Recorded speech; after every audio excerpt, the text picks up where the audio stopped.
The night before my wedding, I found a marriage certificate, wedding photos, a honeymoon itinerary to Italy, and a twin pregnancy ultrasound of him and another woman hidden in his suitcase. I immediately called my wedding planner.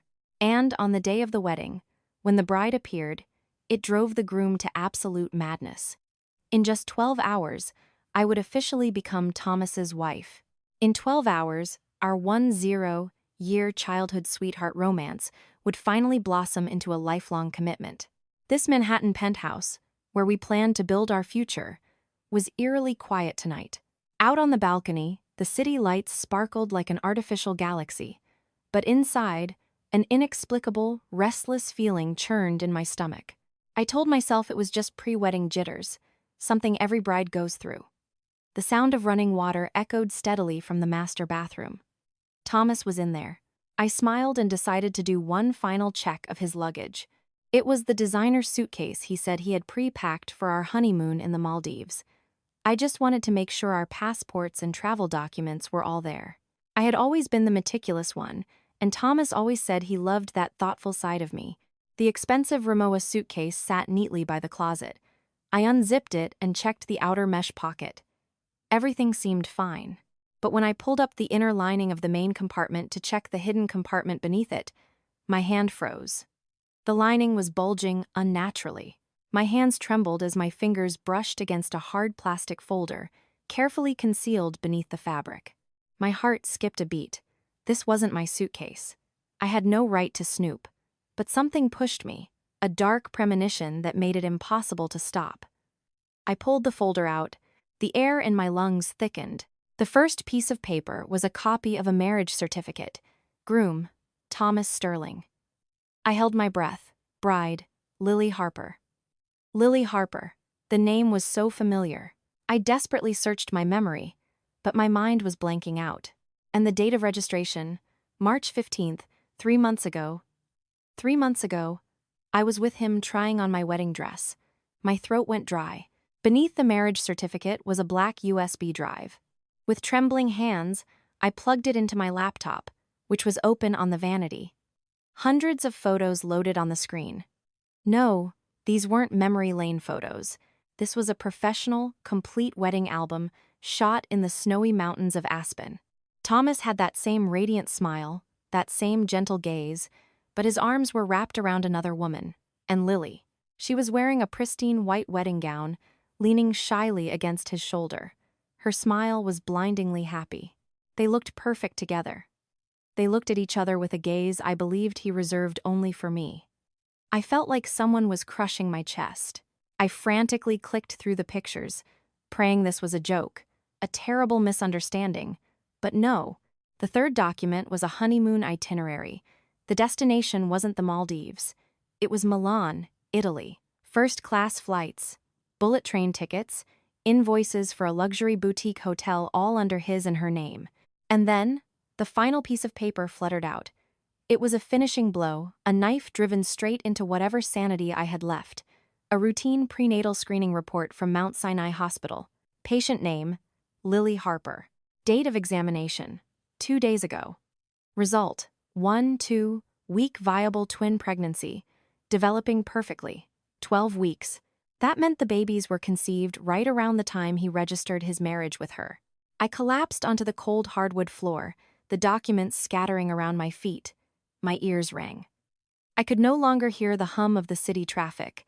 I could no longer see the sparkling lights. All I saw was the happy smiles of Thomas and Lily, and the 2 little lives growing inside her. 10 years. My 10-year romance turned out to be nothing but a massive stage play, and I was the only actor who hadn't read the script. The water in the bathroom suddenly shut off. The click of the door lock echoed. He was coming out. I frantically gathered the papers, shoved them back into the hidden compartment of the suitcase, and zipped it up. Just a second before the bathroom door swung open, Thomas stepped out, a towel wrapped loosely around his waist, his hair still dripping wet. He looked so relaxed and happy. Seeing me sitting on the floor next to the suitcase, he laughed. "Why do you look so spooked? Getting nervous for tomorrow?"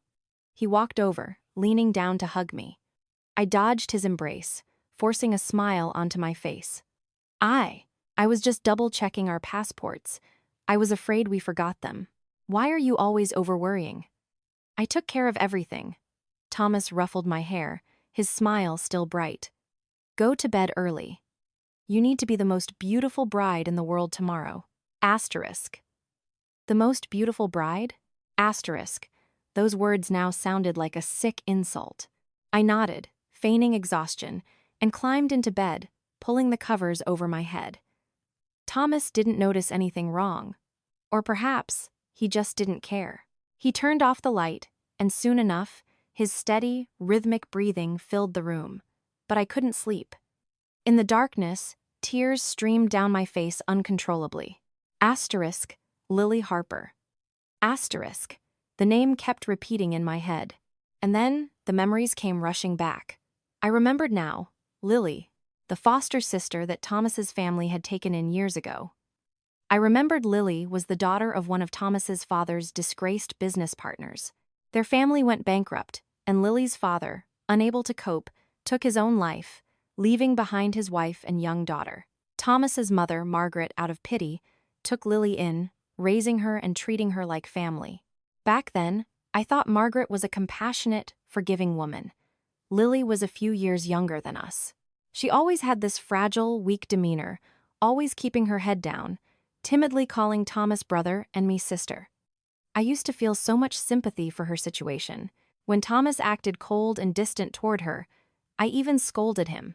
I remembered telling him once, "Don't be so strict with her. She's been through so much already." Thomas had just frowned, giving me a strange look. "You don't understand, Nat. That girl isn't as simple as you think. It's best if you keep your distance."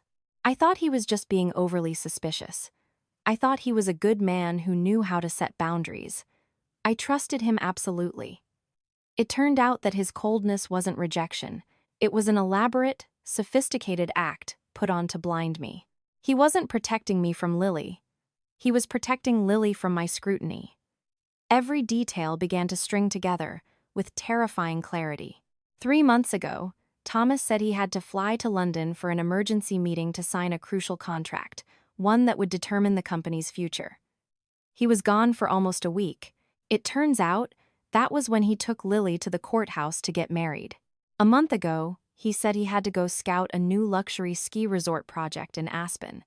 He complained about the immense pressure and even sent me photos of boring architectural blueprints. It turns out he was busy taking romantic wedding photos in the snow with his legal wife. For the honeymoon, he promised me the white sands and blue waters of the Maldives, but secretly booked a deception calculated down to the smallest detail. The man I had loved for 10 years, the man I trusted more than myself, was a master manipulator. He was planning a spectacular wedding of the century with me, while simultaneously building a family with another woman. The initial agony slowly morphed into a chilling shiver down my spine. I realized I wasn't just being betrayed. I was being played for an absolute fool. I was a pawn in his grand scheme. But why? If he already loved Lily, if he already had babies with her, and was secretly married, why go through with this wedding with me? The steady breathing of the man beside me now sounded utterly repulsive. It sounded like the grinding gears of time, crushing my heart. I lay paralyzed all night, staring blankly at the ceiling, desperately searching for the answer to one single question, asterisk why, asterisk, if he loved Lily, why keep me? Why spend a fortune to host a lavish, extravagant wedding with me? How was he planning to juggle me and Lily? One in the light, one in the dark? Or did he think I was so stupid I would never find out? Every theory seemed absurd, until a distant memory suddenly flashed in my mind. My late father was a highly trusted corporate attorney for Thomas's grandfather. His grandfather was old money, a ruthless fox in the business world who single-handedly built the Sterling Empire. My father and the old man were close confidants, transcending the usual boss-employee dynamic. I remembered one evening, after a few drinks, my father held my hand and warned me, "Nat, I know you love Thomas, but you have to remember, his family is complicated, especially his grandfather's trust fund. The old man only trusts you." At the time, I just laughed, thinking my dad was overthinking it, but now, his words echoed with crystal clarity.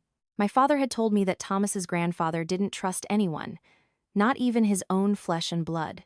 He was terrified his life's work would be destroyed by incompetent heirs or disastrous marriages. Therefore, in his will, there was a highly specific clause, asterisk Thomas, the primary heir, must legally marry Natalie before his 30th birthday, in order to inherit his 100% controlling stake in the conglomerate, asterisk. And tomorrow, the day of our wedding, was Thomas's 30th birthday. I understood now. I understood everything. It wasn't about love.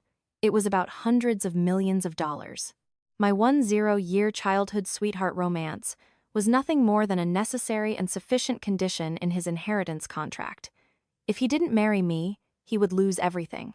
Even worse, the trust fund explicitly stated that if he committed bigamy or had illegitimate children prior to his legal marriage to me, the inheritance clause would be instantly voided. A cold chill ran down my spine. I wasn't just dealing with a cheater. I was dealing with organized fraud. He had committed bigamy. He needed this public wedding with me to legitimize his inheritance, to fool the shareholders and the family board. And now I also understood why that folder was left in the suitcase. It wasn't an accident. It was a deliberately set trap. Lily, that fragile little foster sister, had intentionally left it for me to find. What did she want me to do? She wanted me to go crazy, to throw a jealous fit, and to cancel the wedding at the very last minute. If I canceled the wedding, Thomas wouldn't fulfill the condition of the will. He would lose the money. But at the same time, he would be free of me, and Lily, as the only remaining legal wife, would openly be by his side. One arrow, two targets. She wanted to destroy both me and Thomas. They had severely underestimated me. They thought I would cry, scream, and run to confront him in despair, just like I did when we had petty college arguments. But they didn't know that this ultimate betrayal didn't break me. It made me terrifyingly lucid. Gently, ever so gently, I slipped out of bed. I walked barefoot across the cold oak floor, to the living room. The city lights were still glowing, but to my eyes, they were just soulless specks. I picked up my phone. The screen lit up. 2 a.m. I dialed Chloe, the senior event manager at the luxury wedding planning firm we had been working with for the past 6 months. It rang twice before she picked up, her voice groggy. "Hello, Nat? What's wrong? Is there an emergency?" I took a deep breath, forcing my voice to sound normal, even a bit overly excited. "Chloe, I'm so sorry to bother you at this hour. I'm just so nervous, I can't sleep." I suddenly had an idea. I want to give Thomas a massive surprise tomorrow. A surprise? At this hour, girl? Chloe sounded more awake now. "The wedding tomorrow proceeds exactly as planned," I said, laying on thick, fake enthusiasm. "Nothing changes in the schedule, but the anniversary slideshow we're playing at the beginning of the reception. I want to change it a bit. I just finished editing a new video. It's more emotional, more meaningful. I'm going to email you the file right now. Please swap it out for me. And absolutely do not tell Thomas. Can you do that for me?" After hanging up with Chloe, I sat silently in the dark living room. This multi-million-dollar penthouse, once the symbol of Thomas's success and our future, now felt like a gilded cage.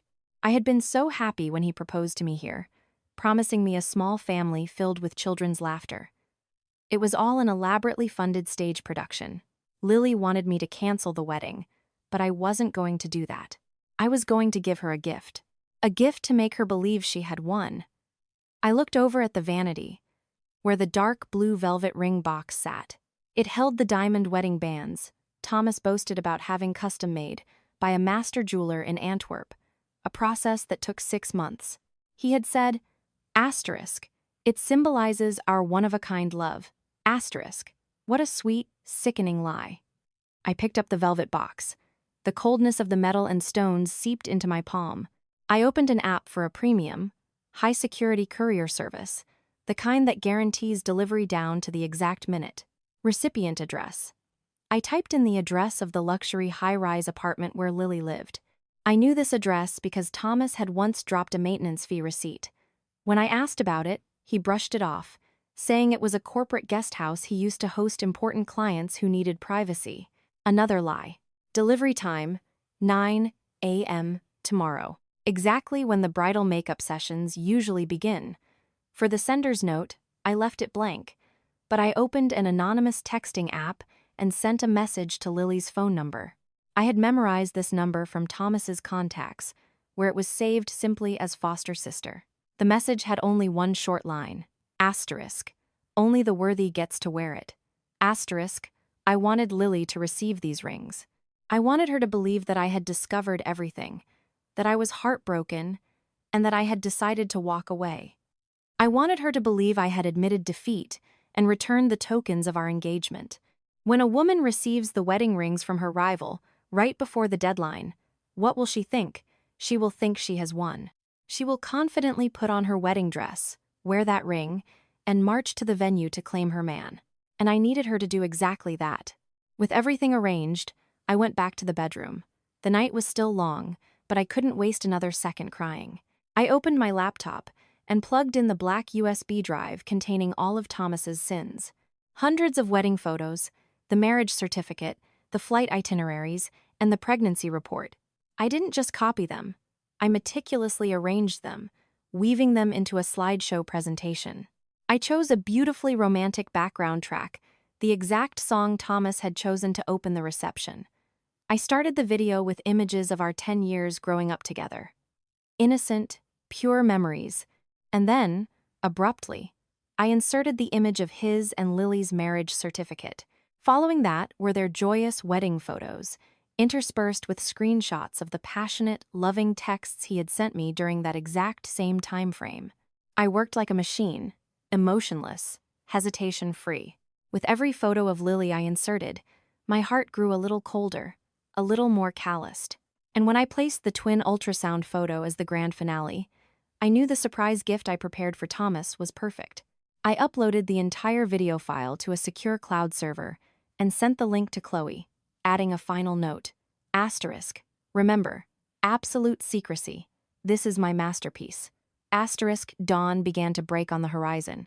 I had been up all night, but my mind was terrifyingly sharp. I had cleaned up all my tracks. I put the sinful USB drive back, placed it exactly where I found it in the folder, and hid it back at the bottom of the suitcase as if it had never been touched. When it was fully light out, I heard Thomas shifting in bed. I closed my eyes, pretending to be deep asleep. He quietly stepped out of bed, probably to let me sleep in. The small noises from the kitchen meant he was preparing breakfast. This man, even while betraying me in the most brutal way, could flawlessly play the role of the perfect groom-to-be. A while later, he carried a small tray into the bedroom and gently shook me awake. Morning, beautiful. Time for breakfast. Today is your day. You need to eat up so you can be my gorgeous bride. I rubbed my eyes, flashing a smile I had practiced all night, the smile of the happiest girl in the world. On the tray were heart-shaped sunny-side-up eggs, my favorite, and a glass of fresh orange juice. Thank you, honey, I said sweetly. Thomas sat on the edge of the bed, watching me eat. His voice was dripping with care. Eat up. I know I've been so busy lately, traveling so much, I haven't had time to take care of you. After the wedding, we're going on our honeymoon, and I'll make it all up to you. Asterisk, make it up to me. Asterisk. Hearing those words come out of his mouth made me want to vomit. Asterisk. Busy. Asterisk. Yes, he was incredibly busy. Busy registering a marriage with someone else, busy taking his new wife to shoot wedding photos, busy caring for his wife who was pregnant with twins. My stomach churned in disgust, but I forced myself to swallow that hypocritical heart-shaped egg. I looked up at him. I looked closely at the man I had loved for 10 years. It was the same face, the same gentle eyes. How could someone hide such a monstrous secret and remain so calm? Did he feel absolutely no guilt, no remorse? Hey, I said, trying to act normal. I'm feeling a bit nervous. Nervous about what? He laughed, stroking my hair. I'm afraid. I'm afraid I won't be the most beautiful bride. The wedding is so huge, with so many important guests. I'm scared I'll mess up. Thomas laughed, a laugh full of confidence. You're worrying over nothing. You are my bride. Of course, you'll be the most beautiful. I've taken care of everything. You just need to look pretty and be happy. That's all. I leaned my head against his shoulder. A final lean. Asterisk, happy. Asterisk. Since last night, that word had become the sickest, most bitter joke. I had finished eating my breakfast of lies. I had to play my part perfectly, right to the very last minute. I looked at the man in front of me, the person I thought was my whole world, my safe harbor for the rest of my life. Now, he was just a stranger, a brilliant actor in a play he directed himself, and I, stepping down as the romantic lead, was about to become the director of this play's grand finale. I finished my last bite, complimenting his cooking, complimenting how thoughtful he was, just like I had done for 10 years. I still trusted him, still loved him, but this was the last time. I don't know if he noticed the slight difference in my smile. Probably not. Because right now, the only thing in his eyes was the image of the massive fortune waiting for him after this ceremony concluded. I stood up and stretched. I'm gonna go shower. The makeup team will be here soon. All right, go ahead, he smiled. I walked into the bathroom and locked the door. I turned the shower on full blast. The rushing water drowned out the screaming in my soul. I looked at myself in the mirror. My eyes were puffy from a sleepless night, but my gaze was cold and terrifyingly resolute. At 8 a.m., exactly as scheduled, the doorbell rang. The makeup artist and hairstyling team had arrived. Thomas opened the door, welcoming them enthusiastically. I stepped out of the bathroom wrapped in a towel, smiling at everyone. You look gorgeous, Nat, the makeup assistant gushed. I gave a faint smile. I knew I had to leave this place immediately. I couldn't bear to sit still for hours, letting people paint my face while I had to act happy in front of Thomas. I couldn't be in the same space as him for another minute. I needed a safe place, a place where I could breathe and prepare for the final steps. I turned to Thomas, adopting the whiny, spoiled tone of a bride-to-be. Tommy. Yeah, I'm here. He turned around, still wearing that radiant smile. I'm too nervous, I said, gripping my towel tightly. With all these people here, I can't focus. How about I go over to the hotel to get ready? Thomas frowned slightly. The hotel? Why? Isn't it more convenient here? I shook my head. I want to give you a surprise. I want to keep my bridal look a total secret until the last second. I want you to be absolutely shocked and amazed when I walk down the aisle. I emphasize the words times, shocked times and times amazed, asterisk. I already booked a private suite at the plaza, right next to the venue. The rooms are spacious, the lighting is gorgeous. It'll look so much better for photos than here. My team and I will just head over there. My dress is already being sent there anyway. Don't come over, okay? I forbid it. If you come over, I'll be really mad. I saw a flash of surprise in Thomas's eyes, followed immediately by a distinct look of relief. I could read his mind. He breathed a sigh of relief because he was probably worried too. Worried that Lily might show up at the penthouse to cause a scene. Me taking myself to a different, public, and highly secure location was a godsend for him. It made it easier for him to control the situation here, and prevented me from bumping into Lily if she decided to drop by. He thought he was creating a fake safe zone for me, completely unaware that he had just let his prey out of its cage. All right, whatever you want, baby, he laughed loudly, coming over to hug me. As long as you're happy. Everything today is about you. You can do whatever you want. He kissed my forehead. A kiss that chilled me to the bone. I tried not to shudder. I'm leaving right now, then. You get ready here and head to the venue first, I said hurriedly, gently pushing him away. I turned to the makeup team. Thanks for coming all the way here, guys. But we're moving to the hotel. My stuff is in the other room, if you could help me grab it. I quickly changed into a simple dress, grabbed the handbag I had packed the night before. Inside, there was nothing but my phone, wallet, passport, and a small portable hard drive containing all the evidence. I walked to the door, smiling and waving at Thomas. See you at the altar, hubby. See you at the altar. Love you. Thomas waved back, a satisfied smile on his face. The heavy metal elevator doors slowly closed, hiding his fake smile and guilty eyes. As soon as the doors sealed shut, the smile on my lips vanished. I arrived at the luxury suite at the Plaza Hotel, just a stone's throw away from the grand ballroom venue. The room was massive, featuring floor-to-ceiling windows with a panoramic view of the city.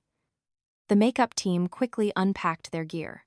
The smell of professional cosmetics, the buzzing of hair dryers, it was supposed to evoke the excitement of a bride, but I only felt a chilling silence in my heart. Just as I sat down in the makeup chair, my primary phone buzzed. It was my future mother-in-law, Margaret. "Hello, Margaret," I answered, trying to keep my voice normal. "Nat, where are you?"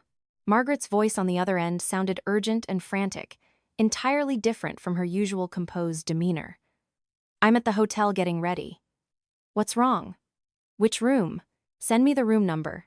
I'm coming over right now. I have something I need to talk to you about in private." "Hurry," she ordered, and hung up before I could even reply. I frowned. Asterisk. Is she starting her performance too? Asterisk. I texted her the room number, then turned to my makeup artist. "Excuse me, could you and the team grab a coffee outside for about 15 minutes? My mother-in-law wants to have a private word with me." The team happily obliged. The room quickly fell silent again. Less than 10 minutes later, the doorbell rang. Margaret walked in. She wasn't wearing the elegant designer gown I had picked out for her. She was just wearing an expensive silk loungewear set. Her makeup was rushed, but her eyes held undeniable panic. She slammed the door shut and power-walked over, grabbing my hands tightly. Her hands were freezing cold. "Nat, I'm so worried." I was tossing and turning all night. I just had a bad feeling. I had to rush over to see how you were doing. I looked at her. A woman I used to respect. A woman I viewed as a second mother. She was putting on a stellar performance. She knew everything. She knew about Lily, about the pregnancy, but here she was, holding my hands and acting worried. Margaret pulled a dark red velvet jewelry box from her designer purse. It looked antique.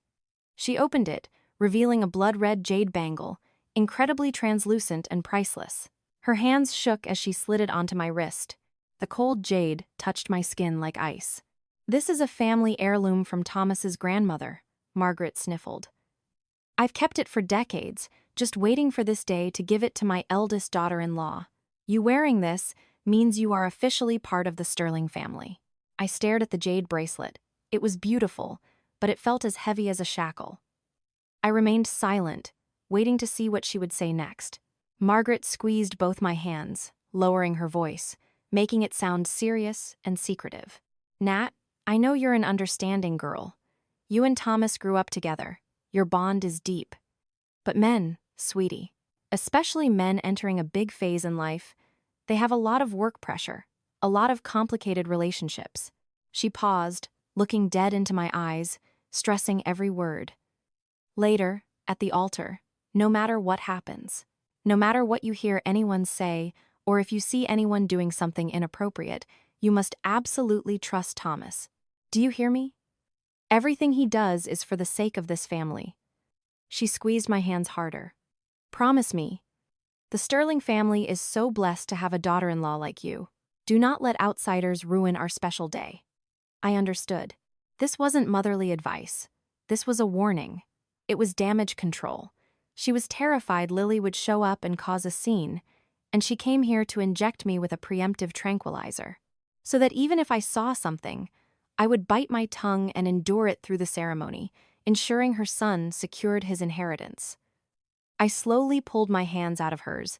I looked up and gave her the brightest smile I could muster, the smile of a dutiful daughter-in-law. "I understand, Margaret. Don't worry.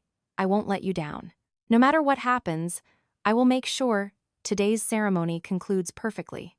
Margaret breathed a massive sigh of relief, as if a 1,000-pound weight had been lifted off her shoulders.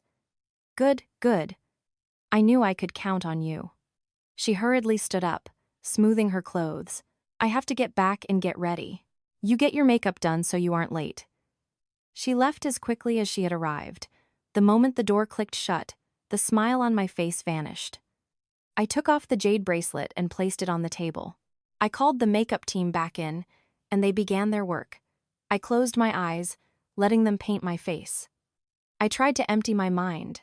The smell of perfumed powder, the soft brushes gliding across my skin, I sat there like a wooden doll, letting them arrange me. Long after this was all over, I found out that at the exact moment Margaret was slipping that cold jade bracelet onto my wrist, another scene was reaching its climax in a luxury apartment not far away. At exactly 9 a.m., the doorbell rang at Lily's apartment.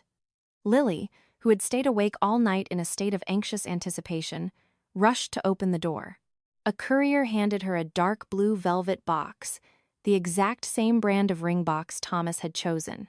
Inside lay a sparkling pair of diamond rings, and immediately after, Lily received the anonymous text I had sent. Asterisk.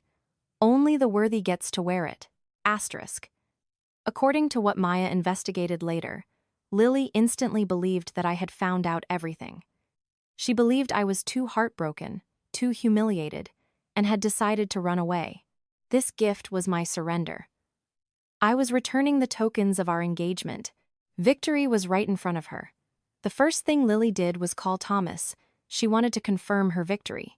But at that hour, Thomas was busy greeting VIP guests in the lobby. He couldn't answer the phone. The unanswered call, to Lily, was the clearest confirmation. Thomas was panicking because his bride had run away. This was her moment. Maya told me later that Lily didn't waste a single second. She immediately called Chloe, the wedding planner. Lily's voice was frantic and full of faux sympathy. Chloe. It's me, Lily. Oh my God, it's a disaster. Nat. She found out about me and Thomas. She ran away. We can't cancel this wedding. The guests are all heavy hitters, and it's tied to his grandfather's will. If Thomas loses his inheritance, he'll kill me. Lily sobbed into the phone, playing the victim flawlessly. And Chloe, whom I had prepped thoroughly the night before, played her role to perfection. Chloe screamed into the phone, loud enough for Lily to believe every word. Oh my God, are you serious? We are dead. What are we going to do? The guests are already arriving. Chloe, Lily rushed. I will be the backup bride. I can't let Thomas lose everything. I'm on my way right now. I even have a wedding dress. Please get everything ready for me. Consider it me saving Thomas this one time. Okay, Chloe replied, sounding incredibly urgent. Get here right now. I'll arrange it. The call ended. Lily exhaled. She had achieved her goal. Maya recounted how Lily opened her closet. Hanging there was a breathtaking wedding gown, a dress she had secretly custom-ordered a long time ago, just waiting for this day. She put on the dress, did her own heavy makeup, and finally, she slipped the diamond ring I had sent her, the ring of the true bride, onto her ring finger. Lily admired herself in the mirror, a victorious smile on her lips. She had no idea that the wedding dress, the ring, and that victorious smile were all part of my master plan. I opened my eyes. The makeup artist was finished. You look stunning, Nat, she gasped. I looked at myself in the mirror. Flawless makeup, beautiful but cold. My eyes didn't hold a single ripple of emotion. I wasn't wearing a wedding dress. I remained in my simple silk slip dress. I stood up and checked the time. 10 a.m. The venue was starting to welcome guests. I knew this because I was sitting in the plaza suite, and my primary phone started buzzing. It was Thomas. The contact name times hubby times flashed on the screen, a name I had saved 10 years ago. Now, it just looked utterly pathetic. I didn't answer. I let it ring. Every ring sounded urgent, desperate. The violent vibrating against the glass table created a grating noise. He called repeatedly. 4 times, 5 times. When I still didn't pick up, the phone started buzzing frantically with text messages. Asterisk Nat. Where are you? Why aren't you picking up? The guests are arriving. Asterisk. I read the texts but didn't reply.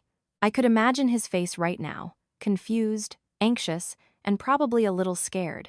He was terrified his plan was falling apart. Another message popped up. Asterisk. Are you mad at me about something? Please pick up. Don't joke around. Today is our special day. Asterisk. Asterisk. Our special day. Asterisk. The thought left a bitter taste in my mouth. I picked up the phone, my fingers gliding across the keyboard. After 10 years of loving him, I understood him perfectly. He was an arrogant man. He needed reassurance that everything was still under his control. I typed a reply, keeping my tone whiny and spoiled, like a pouting bride. Asterisk. I'm getting ready for the biggest surprise of your life. Don't look for me. I will appear on my own. I promise you will never, ever forget it. Asterisk. I hit send. Just seconds later, the read receipt appeared. He read it instantly, and almost immediately, a reply bounced back. I could feel the relief oozing from his words. Asterisk, what surprise? You really scared me to death. I have a surprise for you too. I love you. Hurry up, okay? Everyone is waiting. I love you. Asterisk. Those 3 words. Even up until this very second, he could type them out so effortlessly. He firmly believed I was just throwing a minor fit, that I was still the lovesick fool chasing after him. He had no idea that the surprise I promised him was genuinely a gift he would remember for the rest of his life. I looked at the words times, I love you times on the screen. This was the last time I didn't reply. I calmly powered down the phone. Then, I pulled out the SIM tray. The SIM card that had been with me for 10 years, holding countless texts and calls between us. I took it between my fingers and snapped it in half. I dropped the 2 broken pieces into the glass of water on the table. They slowly sank to the bottom. All communication was officially severed. I was no longer Nat, the fiancée of Thomas Sterling. I was Natalie, a free woman. I picked up the burner phone I had prepared. A brand new phone with a brand new SIM card. It only contained 2 contacts, Maya, my best friend, and Chloe, the wedding planner. 11 a.m. arrived. I wasn't at the altar. I was sitting in a high-end rooftop cafe at the hotel, directly across from the grand ballroom. From this secluded corner table, I could look down at the magnificent entrance below, where guests were streaming in, but I didn't need to use my naked eyes. On my burner phone, I opened a secret live stream link. The screen lit up, showing a camera angle from Maya, my absolute best friend. She was sitting in a hidden spot near the sound booth, exactly as planned. The grand ballroom was spectacular, exactly as I had personally designed it. Imported white cherry blossoms, my favorite flower, were woven into massive clusters, blanketing the stage, creating the illusion of a winter fairy tale garden. The crystal chandeliers were blindingly bright. 500 guests. I scanned the screen. I recognized them. They weren't our close friends. They were the board of directors of the conglomerate. They were major business partners from all over the world. They were crucial shareholders, the people holding the votes that would decide Thomas's future. This wasn't a wedding. This was a display of power. This was a debut for the heir apparent. Maya's camera panned toward the stage. There he was, Thomas Sterling. He stood there, looking dashing in a custom-tailored Tom Ford tuxedo, a confident, happy smile on his lips. But I, who had been by his side for 10 years, could see the tension in the way he kept adjusting his bow tie. He kept glancing toward the main doors, where the bride was supposed to enter. Then, he glanced down at the front row. Margaret sat there in a deep burgundy evening gown, but her face was rigid, her hands gripping her expensive clutch tightly. Both mother and son were anxious. Not anxious waiting for the bride, but anxious waiting for the moment the will was executed. A famous MC stepped onto the stage, his voice booming. Ladies and gentlemen, esteemed partners, please join me in welcoming you to this momentous occasion, celebrating the union of our groom, Thomas Sterling, and our beautiful bride, Natalie. Applause erupted. Maya texted me, asterisk, he just asked if I'd seen you. I told him you were preparing a massive surprise. He looked so smug, asterisk, I smiled. The MC continued. They have shared a 10-year journey of love, a modern-day fairy tale. And now, before we welcome our stunning bride down the aisle, please direct your attention to the massive LED screen behind us for a very special video capturing the most unforgettable moments of their love story. Maya's camera zoomed in on Thomas's face. He took a deep breath, puffed out his chest, and adjusted his jacket. He flashed his brightest smile, the smile that used to make me melt, ready to absorb the congratulations and admiring gazes of 500 people. He looked up at the massive 1,000-square-foot LED screen behind him, waiting. The lights in the ballroom dimmed, leaving only the spotlights on the screen. A soft, romantic melody began to play. The exact song I had chosen. I picked up my teacup, taking a deep breath. I texted Chloe, start it. I took a sip of chamomile tea. The slight bitterness on my tongue helped me maintain an eerie calm. On my phone screen, Maya's camera was broadcasting crisp, clear images. The lights went down. The romantic music swelled. Yes, that was the song I picked. The giant LED screen behind Thomas lit up. The first image to appear was a photo of him and me when we were 7 years old, two messy kids standing in front of our elementary school. Next came photos from our 10 years growing up together high school prom, naive college days, and our first road trips after graduation. Through the screen, I saw Thomas's smile, a satisfied, proud smile. He was drowning in his perfect script. He thought this was the sweet surprise video I had prepared. I saw him glance down at the front row, where key shareholders were nodding in approval. A love story as beautiful as a fairy tale, too perfect for solidifying the heir's status. Whispers of admiration rippled through the crowd. Such a rare love. Look at her, she's so thoughtful. I smiled. The main course was just beginning. The soaring music suddenly warped, then cut out entirely. The screen went pitch black for a second. I heard a murmur of anxious confusion from the crowd. Thomas's smile froze. He looked back at the screen, then turned toward the tech booth, looking annoyed. He probably thought it was a technical glitch. And then, the screen lit back up. It wasn't a memory of us. It was a massive, blown-up wedding photo. Thomas, in a black tuxedo, had his arm wrapped tightly around the waist of another woman in a pristine white wedding dress. The background was the snowy peaks of Aspen. The entire ballroom went dead silent, followed instantly by an eruption of shocked murmurs. Who is that? Is this the wrong video? The bride. That's not her. Wait, that girl looks familiar. Maya's camera whipped back to Thomas. His smile had vanished completely. He stood paralyzed, his face turning ashen white, his eyes bulging as he stared at the screen. He took a step back, unconsciously shaking his head. No, this isn't a mistake, honey. I whispered to myself. I saw Margaret in the front row. She lunged forward, her hands gripping the back of the chair in front of her. The color drained from her face entirely. The video didn't stop. It kept playing. A series of other wedding photos appeared. Thomas and Lily kissing passionately by a frozen lake. Thomas lifting Lily into his arms and running through a snowy field. Hundreds of photos documenting every moment of their happiness. A happiness built entirely on deceiving me.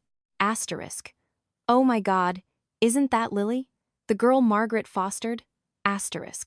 A voice rang out loud enough for Maya's camera to catch it. Thomas began to panic. He turned toward the tech booth, waving his arms wildly, screaming, "Stop it! Turn it off! Turn it off right now!" But his voice was drowned out by the music. A new track had started playing, a mournful, tragic dirge, like a funeral march for my 10-year relationship. Thomas's screaming was utterly useless. Chloe, the event manager taking my orders, had already instructed her team to lock the AV control room from the inside. Even if Thomas banged on the door, no one could intervene. The massive LED screen continued its ruthless exposure of the truth. After the romantic wedding photos, the screen transitioned to a stark white background, and then a crystal-clear, scanned copy of a marriage certificate appeared. Groom, Thomas Sterling. Bride, Lily Harper.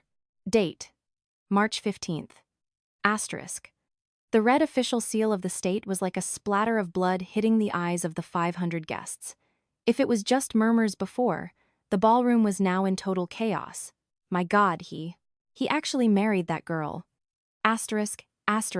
Unbelievable. Then what is today's wedding about? Bigamy. Is he insane? He's making a mockery of the law, and a mockery of us. I clearly heard the voice of a senior board member, a man I called Uncle Harris, slamming his hand on the table. Asterisk, scandalous. An absolutely unacceptable scandal. What the hell is the Sterling family doing? Asterisk. Maya's camera focused back on Thomas. He wasn't screaming anymore. He was trembling violently. He stumbled backward, crashing into the white cherry blossom arrangements behind him, causing fragile white petals to rain down onto his expensive tuxedo. He looked down at his mother.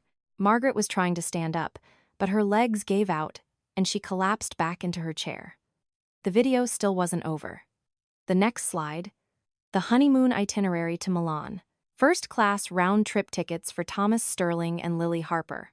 Invoices for a luxury suite in Milan. Bullet train tickets. These were the proofs of the emergency business trip to London he had lied to me about. I remembered those nights, staying home alone, worrying about him, texting him to take care of himself overseas. Meanwhile, he was holding his new wife, drinking espresso in Milan, looking at Italian architecture. A bitter taste rose in my throat. Asterisk, so this, asterisk, I told myself, asterisk, this was his hard work. This was his sacrifice for the company. Asterisk, I had admired him for that. I felt so lucky to love a man so talented, so driven, so unafraid of hardship. It turned out I was just an idiot, painting a picture of a perfect man and drowning myself in it. My contempt for him right now was greater than my pain. I despised him. I despised Margaret. And I despised Lily. But above all, I despised the version of myself from the last 10 years. The men in expensive suits and the women in designer jewelry could no longer maintain their polite composure. They all stood up, holding up their cell phones, pointing them straight at the stage, recording this entire humiliating spectacle. They were board members, partners. They didn't just see a love scandal. They saw the collapse of an heir. They saw deceit in business. If Thomas could deceive his fiancée of 10 years, he could certainly deceive them. Trust, the most valuable currency in business, shattered into a million pieces. The screen went black one more time. The murmurs and shouts in the room were so loud they overpowered the tragic background music. Everyone thought the show was over. But no. I still had one final gift. After a few seconds of eerie silence, the screen lit up again. This time, there were no wedding photos, no plane tickets, just a single plain white 8x11 document blown up to maximum size. It was a prenatal medical report from Mount Sinai Hospital. Patient name, Lily Harper. And the final conclusion line, which I had intentionally highlighted with a bright red circle, asterisk ultrasound result, twin pregnancy, 12 weeks, developing normally, asterisk. If the marriage certificate was a bomb, this twin ultrasound report was a nuclear explosion. The entire ballroom of 500 people collectively held their breath. An absolute, suffocating silence fell so heavy I could feel it through the live stream. Twins. It wasn't just a child, it was twins. He had an heir with another woman before he even married me. Through Maya's camera, I saw Thomas. He wasn't trembling anymore. He stood completely paralyzed. He stared blankly at the word twins on the screen. Every drop of blood had drained from his face. I saw Margaret in the front row. She had fainted completely. The people around her were frantically trying to shake her awake. And then, exactly on cue, the music stopped completely. In that deathly silence, my voice echoed clearly and calmly through the venue's $1,000,000 sound system. Asterisk. Congratulations, Mr. Thomas Sterling. Asterisk, my voice. The voice he had listened to for 10 years, now as cold as a blade. Asterisk, this gift.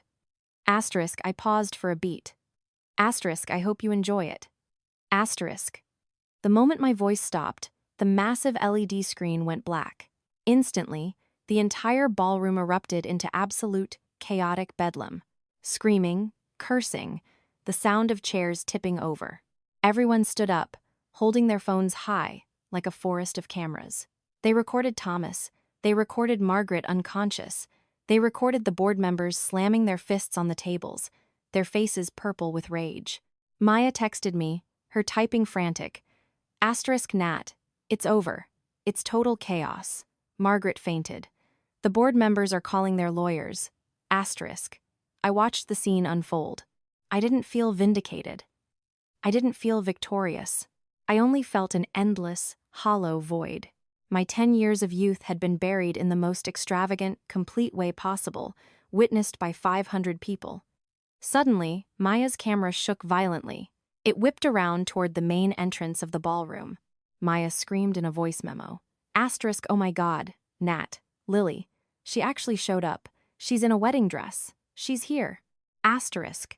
Right at that moment, in the eye of the hurricane, while Thomas stood like a shattered statue on stage, and Margaret was receiving emergency medical attention in her seat. The main doors to the ballroom, where I was supposed to enter, swung wide open. Lily Harper stood there. She stood under the arch of white cherry blossoms, looking breathtaking in an expensive, strapless designer wedding gown, her hair in an elegant updo, her makeup flawless, and on her ring finger, sparkling under the lights, was the diamond ring I had sent her. She arrived like a queen stepping onto a pedestal of glory. Through the live stream, I saw Lily take a deep breath. She couldn't see the chaos inside. She couldn't see the horrified faces of the guests. All she saw was her man standing on the stage. She probably arrived right after the video ended. She heard the noise and assumed it was the uproar of the bride-me running away, exactly as she had planned. She thought this was her moment to step out, save Thomas from a scandal, and rightfully claim her place. She had received the ring. She had received confirmation from Chloe over the phone. She was 100% certain I was the loser. With the brightest, most victorious smile, Lily began walking down the white flower-strewn aisle. 500 pairs of eyes, previously horrified by a bigamy scandal, now zeroed in on her. Their gazes weren't filled with admiration. They were filled with curiosity, disgust, and pity. Asterisk. Oh my God, asterisk, someone gasped. Asterisk, look at her. That's the girl from the video, the pregnant one. She has some nerve showing up here. Asterisk. The whispers flared up again, even louder than before. Lily's smile began to freeze. She realized something was wrong. Why was everyone looking at her like that? Why wasn't anyone clapping? And why? Why was Thomas, her man, looking at her with Times expression? It wasn't a look of relief at being saved. It was a look of pure hatred. The look of a cornered beast, seeing the person who just pushed him off a cliff. But Lily was already halfway down the aisle. She couldn't turn back. She forced herself to smile, her voice shaking but trying to be loud. Thomas, I'm here. I'm here. She still thought I had run away, and she had come to fill the void. Thomas glared at her. His legal wife, the mother of his unborn twins, the woman who had just pushed him into an early grave. Lily kept walking toward the stage, reaching her hand out to Thomas, her voice dripping with theatrical drama. Thomas, don't worry, I'm here now. I am your real wife. The moment she said those words, the entire ballroom exploded. I was still sitting frozen in the rooftop cafe, watching through my phone. The scene in the ballroom was playing out like the worst tragicomedy ever written. Lily's words, asterisk, I am your real wife, asterisk, echoed shrilly over the speakers. It was like a spark thrown directly into a powder keg, and that powder keg was Thomas. I saw him, the man I had loved for 10 years, the man who had never spoken a harsh word to me. His face was now twisted in rage. The humiliation, the collapse of his inheritance plot, the public disgrace in front of 500 people, it all boiled over. And Lily, his legal wife, the one carrying his twins, chose this exact moment to appear, serving as the final, living proof that destroyed any hope he had of denying the truth. He didn't look at Lily as a husband. He looked at her as an enemy. Asterisk, get out. Asterisk, I couldn't hear him clearly because Maya's camera was a bit far back, but I read his lips. A single phrase ripped through his teeth. Lily froze. She probably imagined Thomas would rush to hug her, that he would point at me if I were there, and declare her his true love. She never expected to hear those words. She looked confused but kept stepping closer. Thomas, I came to help you since Nat ran away. Asterisk, I said, get out. Asterisk. This time I heard the roar, and then a scene unfolded that I had never dared to imagine in 10 years. Thomas, the polished heir, the gentle man I knew, raised his hand. Asterisk, smack. Asterisk. The sound echoed sharply, clear as day, cutting through the roar of the crowd. The slap was so powerful, it whipped Lily's head to the side. She stumbled. The diamond ring I sent her flew off her finger, rolling across the stage floor. But Thomas didn't stop. His fury had turned him into a wild animal. Lily shoved the woman pregnant with his own twins violently. "You bitch! This is all your fault. You destroyed everything I had." Lily was wearing high heels. The stage was elevated nearly 6 feet off the ground, decorated with very slippery white cherry blossoms. Thomas's shove was too forceful. I saw Lily lose her balance. She stumbled backward, and then she lost her footing. She tumbled backward off the stage, her body crashing directly into the massive speakers and AV equipment stacked right below. A sickening, dry times, crack times echoed through the room, followed immediately by blood-curdling screams from the guests in the front row. Everything seemed to stop for a second. Lily lay motionless on the marble floor, her pristine, exquisite white wedding dress now tangled and dirty. And then, from beneath those layers of white tulle, a dark red pool of blood began to spread out slowly, but unmistakably. Asterisk blood. She's bleeding. Asterisk asterisk. Call 911. Hurry. Asterisk. Asterisk. She's pregnant. Oh my God. Asterisk asterisk murderer. Asterisk. The ballroom descended into sheer pandemonium. Screaming. People dialing 911. The blinding flash of cameras going off relentlessly. They were no longer wedding guests. They were witnesses to a tragedy. Maya's camera panned back to Thomas. He stood paralyzed on the stage, looking down at the pool of blood below, looking at his legal wife and his unborn twins. All emotion had drained from his face. It was completely hollow. I quietly closed the live stream app. The chaos of the ballroom, the screaming, the image of the blood, it all vanished when my phone screen went dark.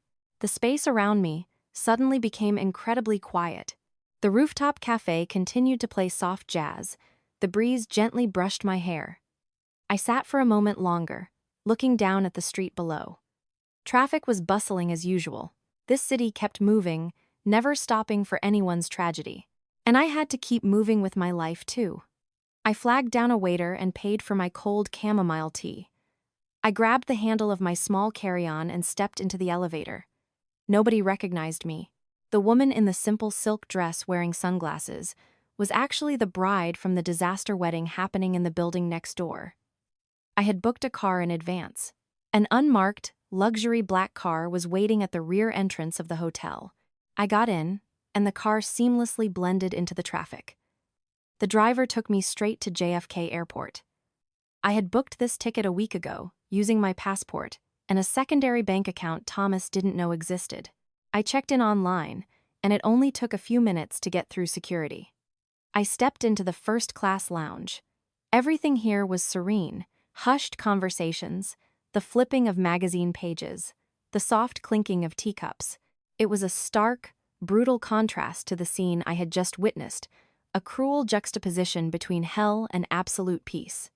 I found a quiet corner and sat down. My burner phone buzzed. A text from Maya. Asterisk Nat, are you gone? The ambulance took Lily. It looks really bad. Thomas just stood there like a statue for a minute, then he bolted. He didn't even go in the ambulance. He left his mom, passed out on the floor. He ran out to the parking garage and sped off like a maniac. Be careful. I'm afraid he's coming to look for you. Asterisk. I read the text without a single ripple of emotion. Look for me? What for? To make me take responsibility for what he did? I took a deep breath. I thought back to the last 10 years. I lived like a busy worker bee, tending to what I thought was our home. I turned down better career opportunities because Thomas said he didn't want me to work too hard.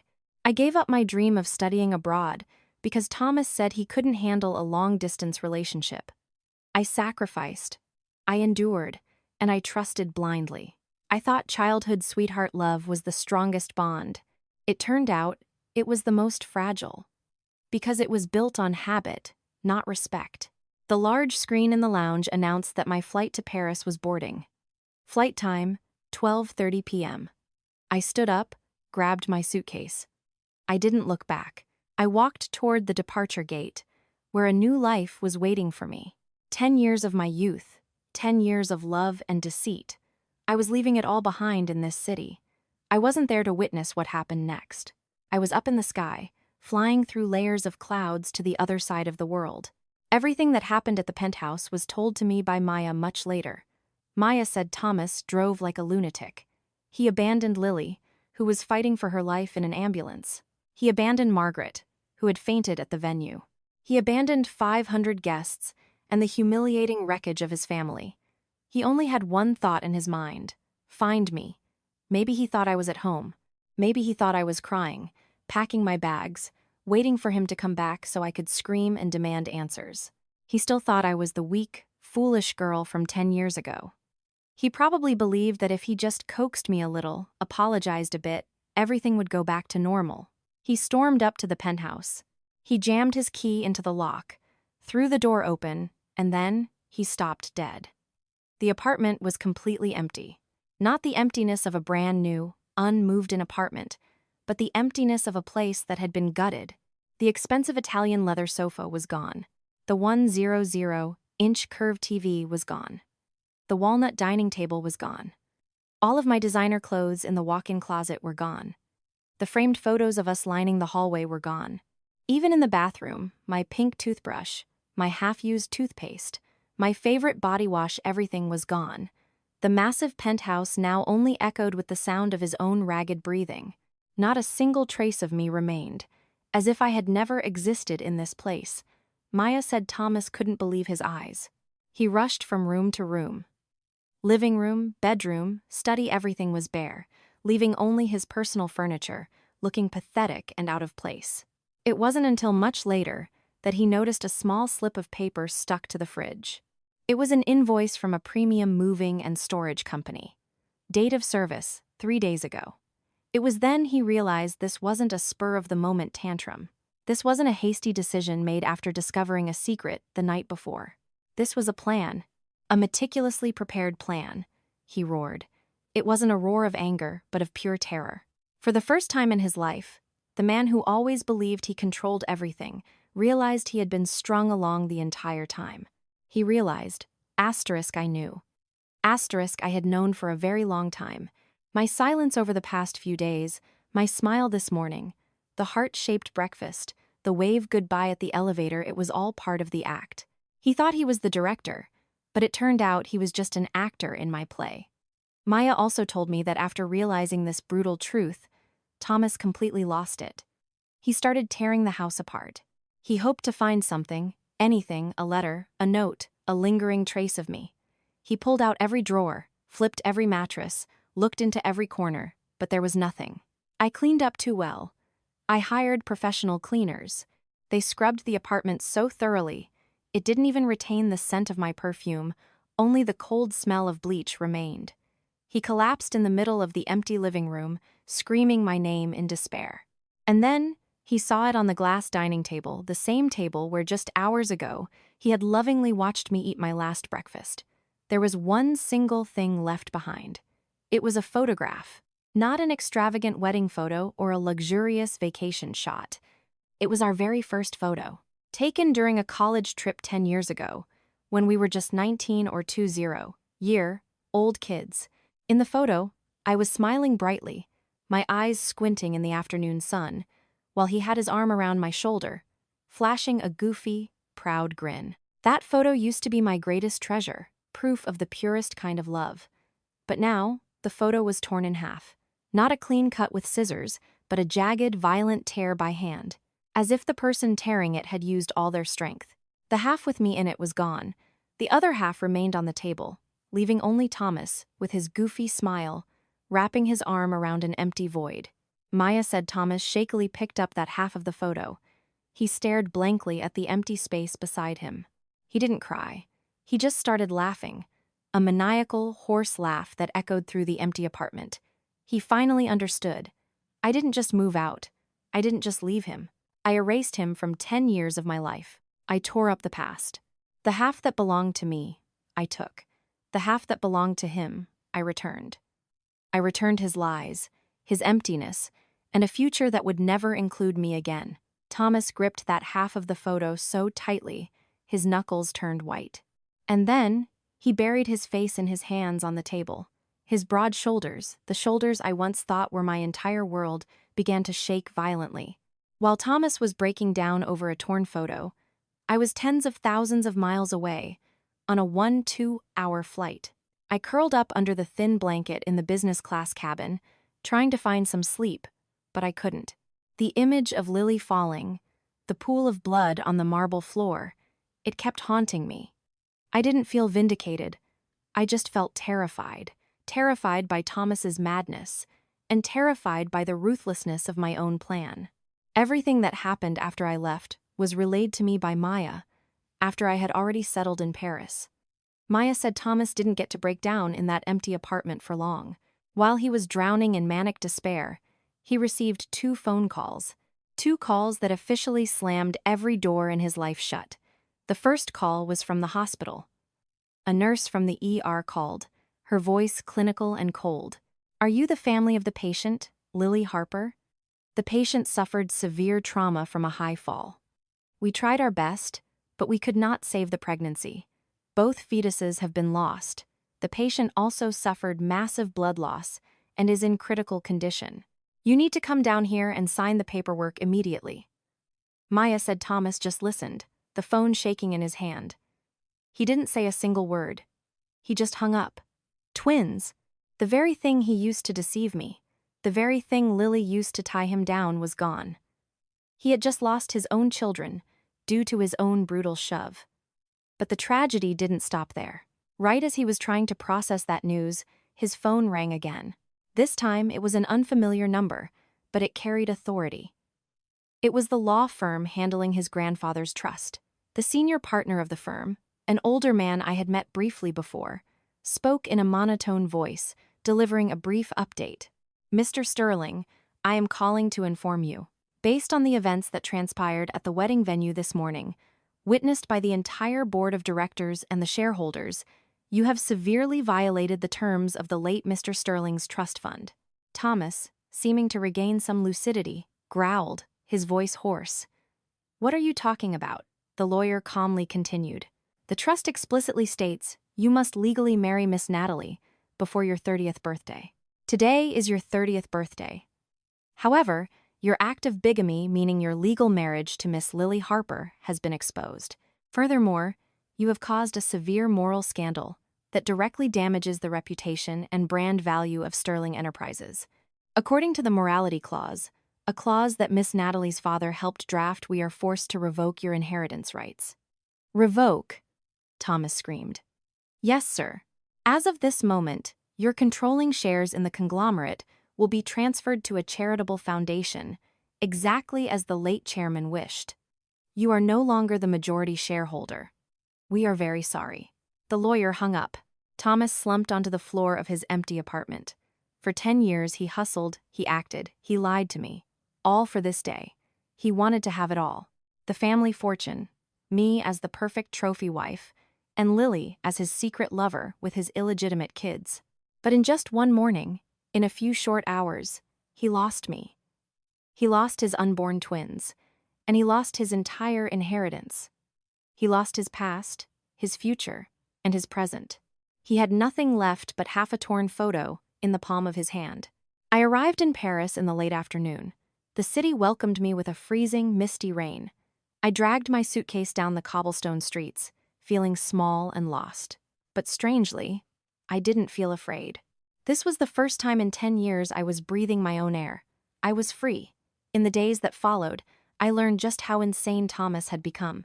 After realizing he had lost everything, Thomas didn't go to the hospital to see Lily, nor did he go to the corporate headquarters to sort out the mess. He abandoned it all. The only thought left in his mind was finding me. Perhaps it wasn't love anymore. It was the bitter desperation of a loser. He couldn't accept that I, the woman he thought was weak and dependent, could deal him such a fatal blow. He had to find me to interrogate me, to vent his anger, or perhaps to prove he could still control me.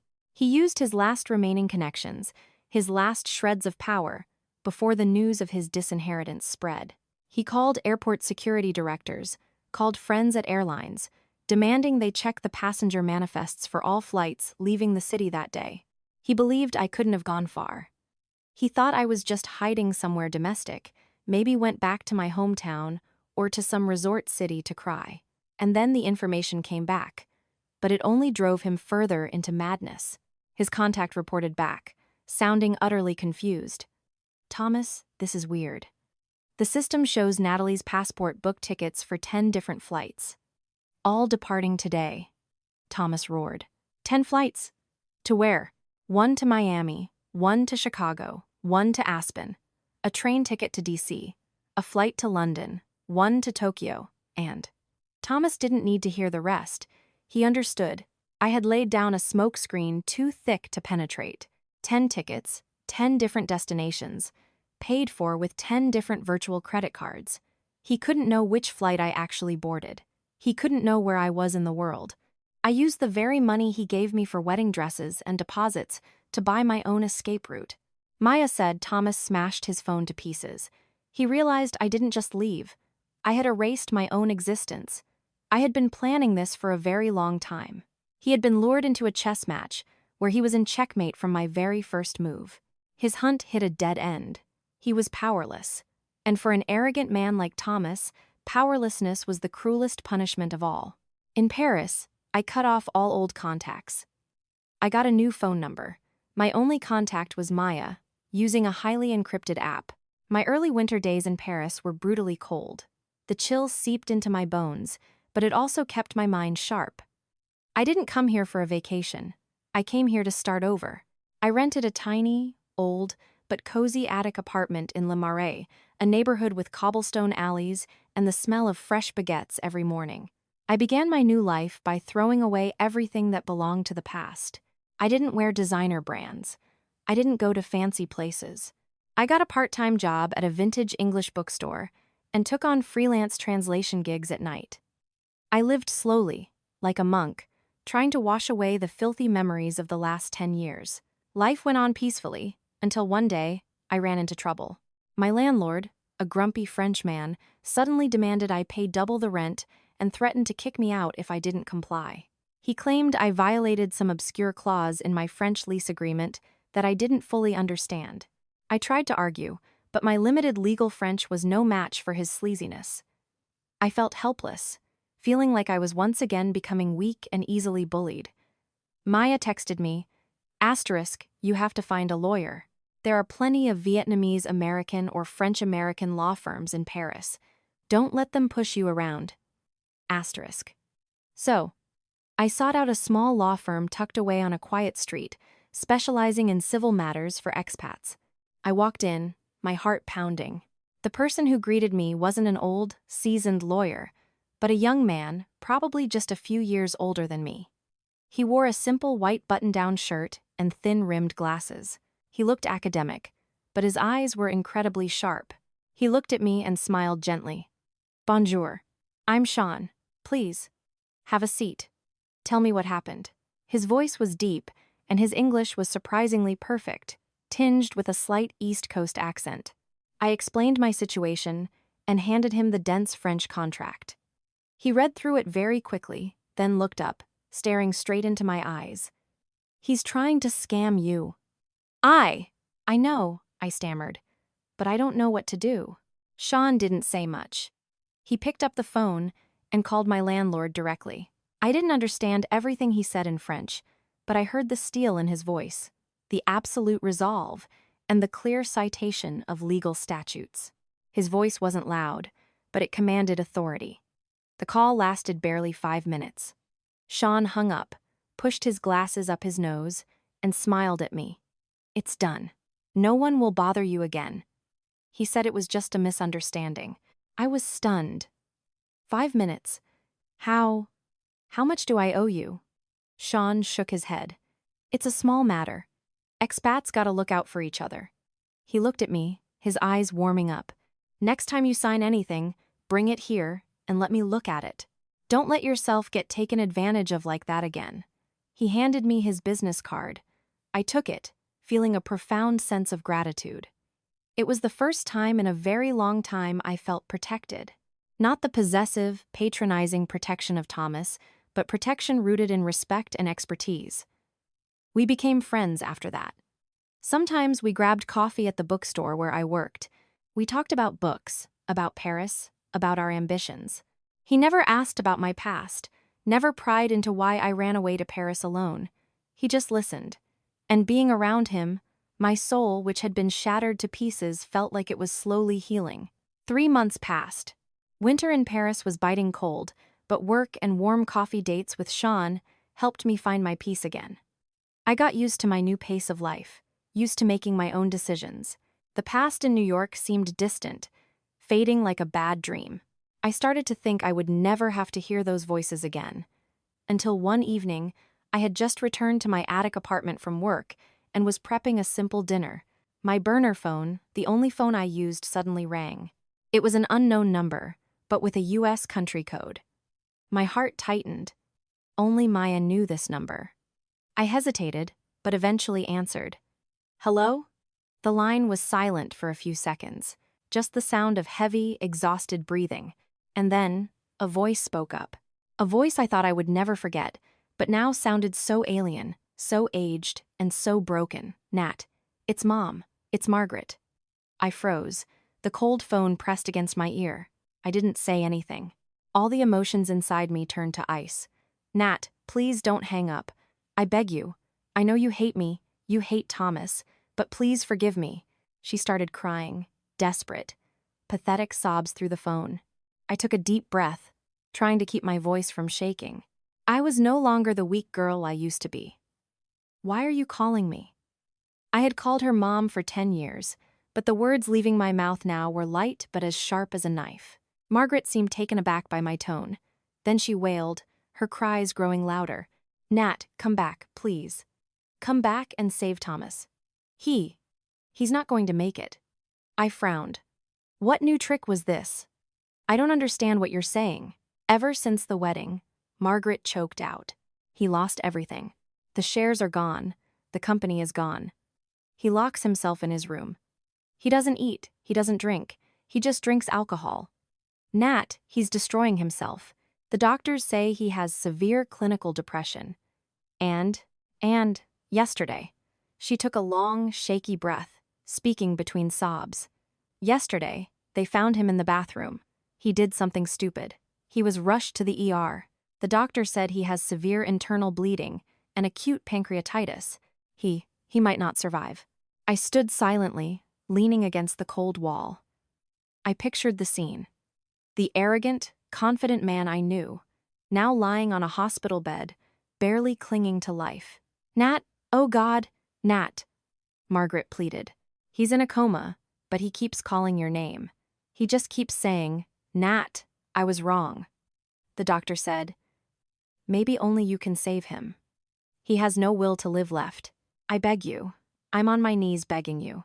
Please just come back and see him one last time. For the sake of 10 years of history, just come back once. If he dies, I won't survive. Her pleas echoed in my small apartment. The winter wind howled outside my window. 10 years of history. Did she really have the nerve to bring up those 10 years? I looked out the window. It had started to snow, cold and indifferent. I felt no pity. I felt no heartache for him. He wasn't dying for love. He was dying from the collapse of his ego, from losing absolutely everything. I listened to her wailing on the other end. I didn't say a single word. I quietly reached out and pressed the end call button. That phone call from Margaret, her screams and pleas, haunted me for days.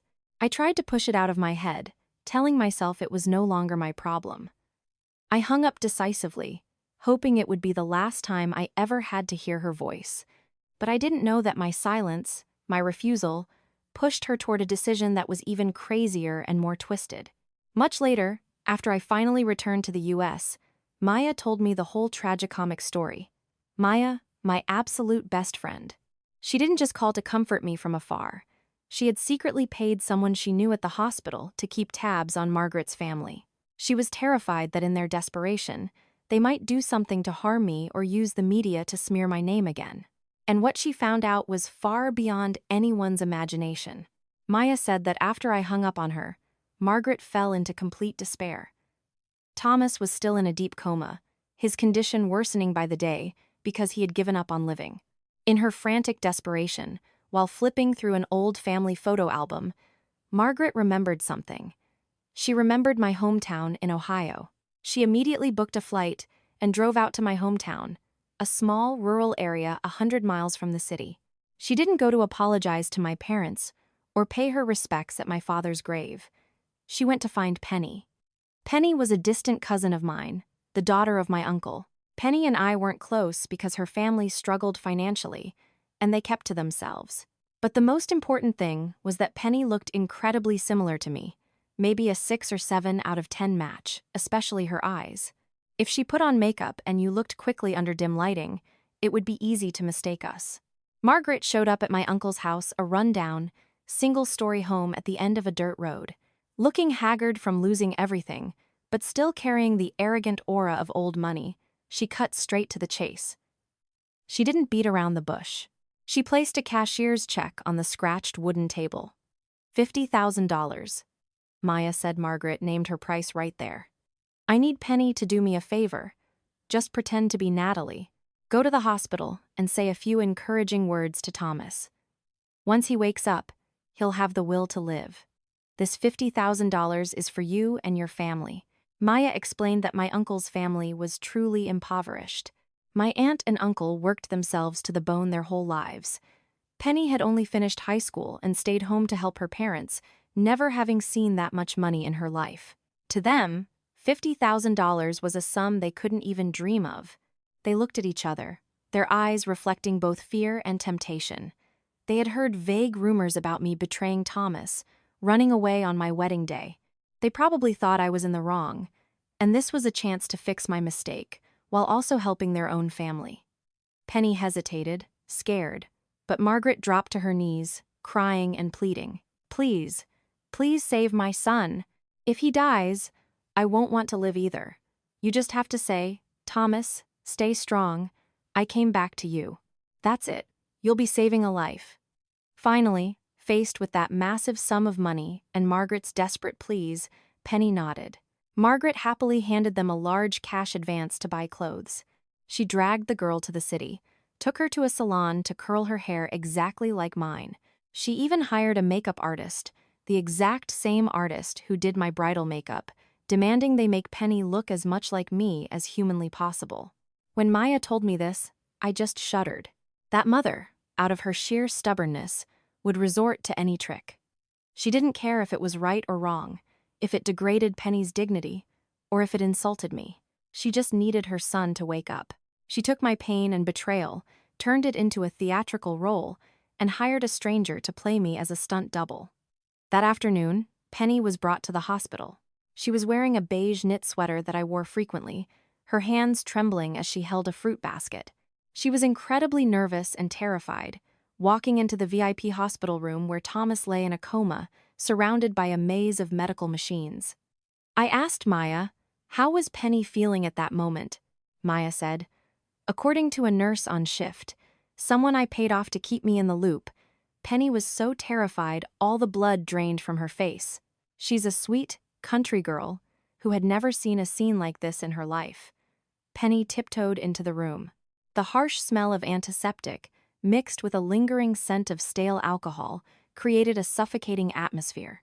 On the stark white bed, Thomas looked emaciated, hollow-cheeked, his skin ashen gray, his eyes squeezed shut. He looked nothing like the dashing, elegant man Penny had seen in the photos I used to post online. Margaret stood beside him. Seeing Penny enter, she frantically gestured for her to speak, her eyes pleading. Penny stood trembling by the edge of the bed and spoke. Her voice still carried a heavy Midwestern twang, sounding absolutely nothing like my voice. Thomas, it's me, Nat. Her voice was timid and scared, but Thomas, in his delirium, didn't seem to notice. He had been lingering on the border between life and death for far too long. He only heard a voice and the name Nat. He slowly opened his eyes. His cloudy, lifeless eyes stared blankly at Penny. And then, a faint spark ignited in his gaze.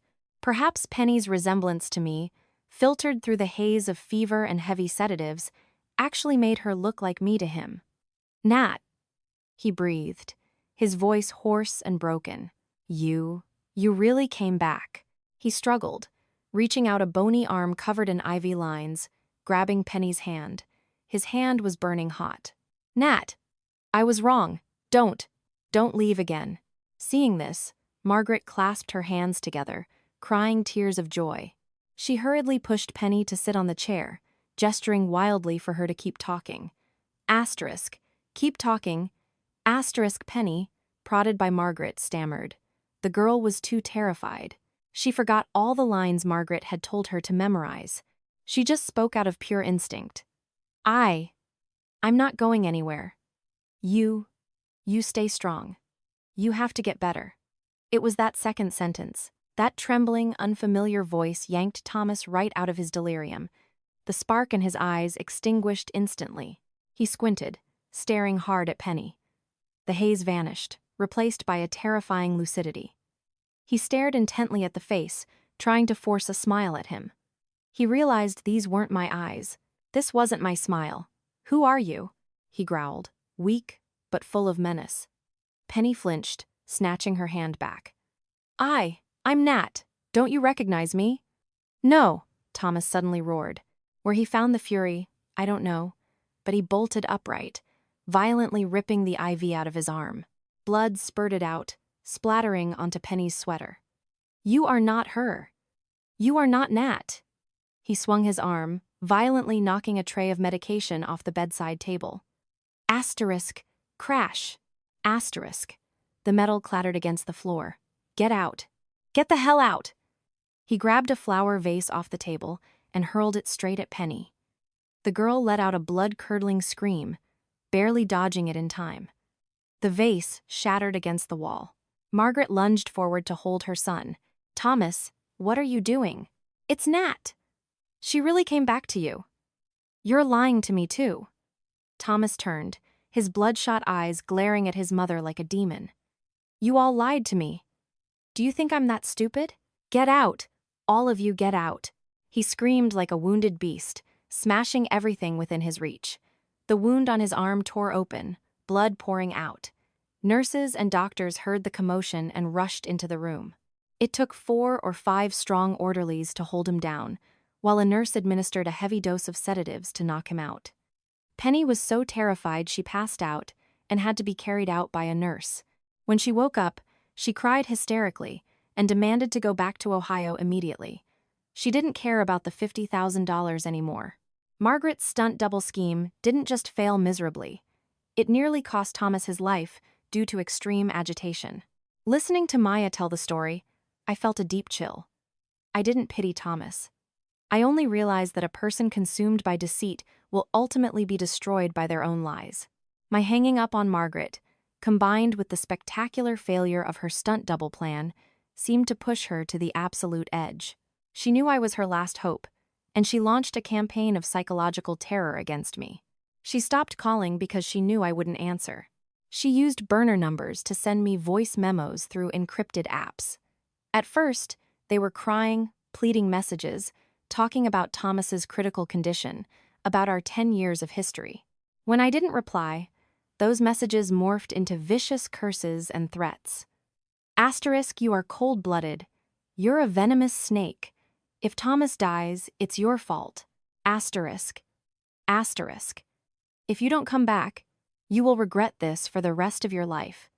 You will never live in peace. Asterisk. Even worse, she sent pictures. Pictures of Thomas lying in the ICU, emaciated, pale, wrapped in tubes and wires. Pictures of the bloody wounds he inflicted on himself during his manic episodes. Those pictures didn't soften my heart. They only made me sick. She was using her own son's fragile life as a weapon to drag me back, to torment me. I started losing sleep. During my night shifts translating at the bookstore, I couldn't focus.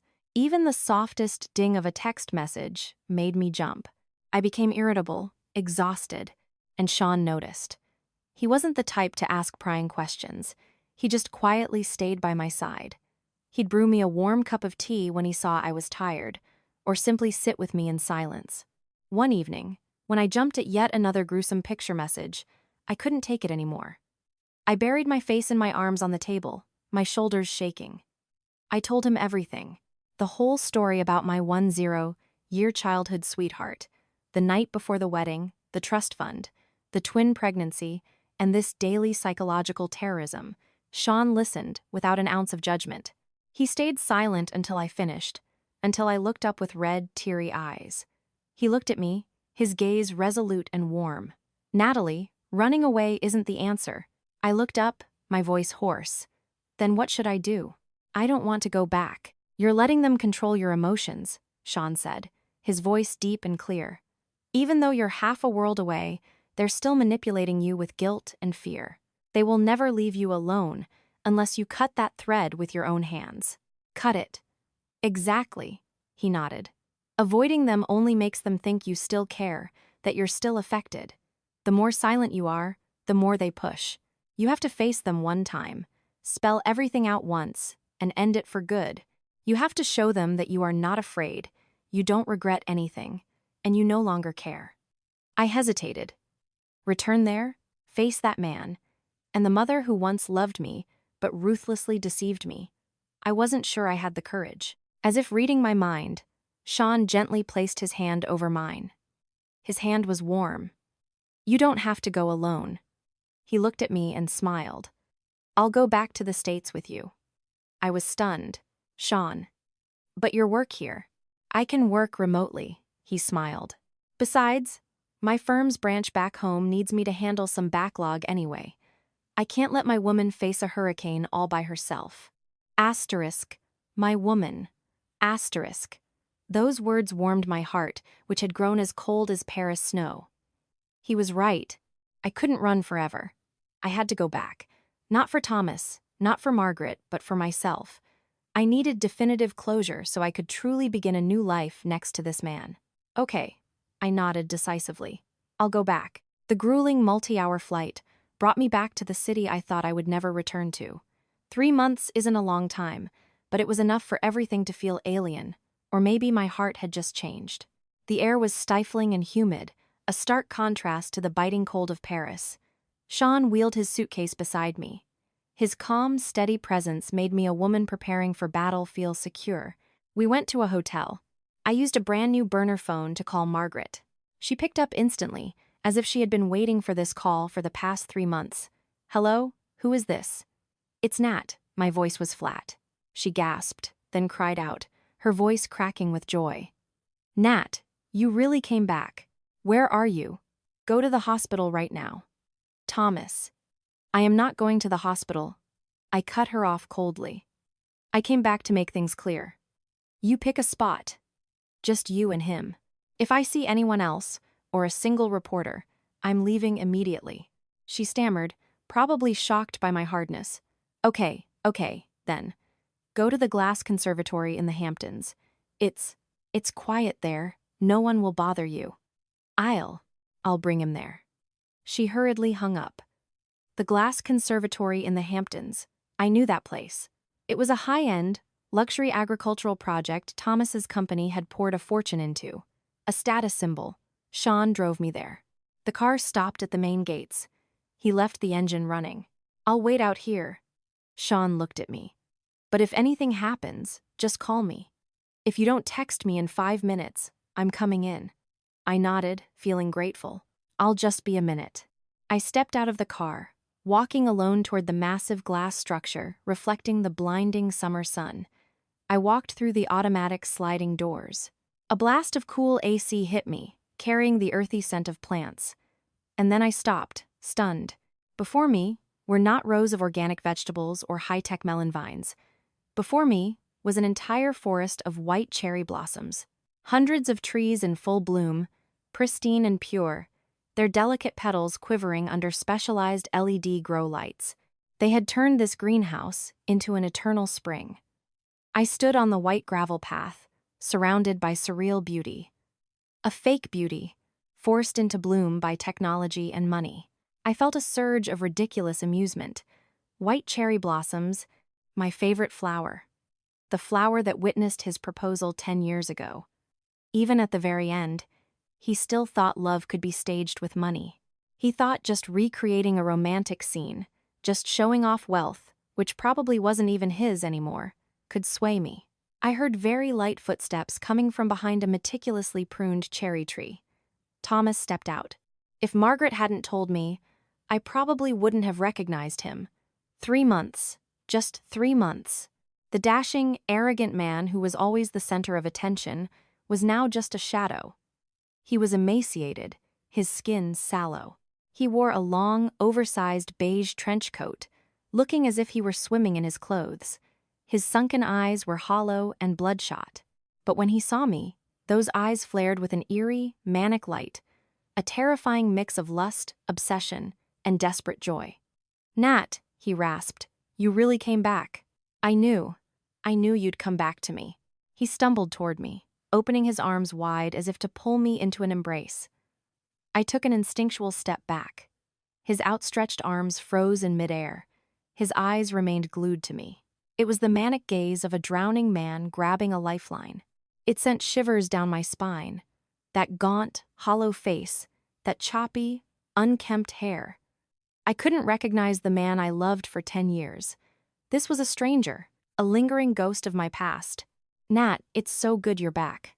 He stumbled, trying to take another step toward me, but I raised my hand in a firm, definitive gesture to stop him. He didn't dare step closer. He stood there amidst his fake forest of cherry blossoms, and suddenly, his legs gave out. He dropped to his knees. The most arrogant man I had ever known, the heir to an empire, the man who never bowed his head to anyone, was now kneeling before me on the cold white gravel. "Nat, I was wrong. I know I was wrong." He started crying, a hoarse, broken sob, as if he had run out of tears a long time ago. "You came back to forgive me, right? I know you still love me.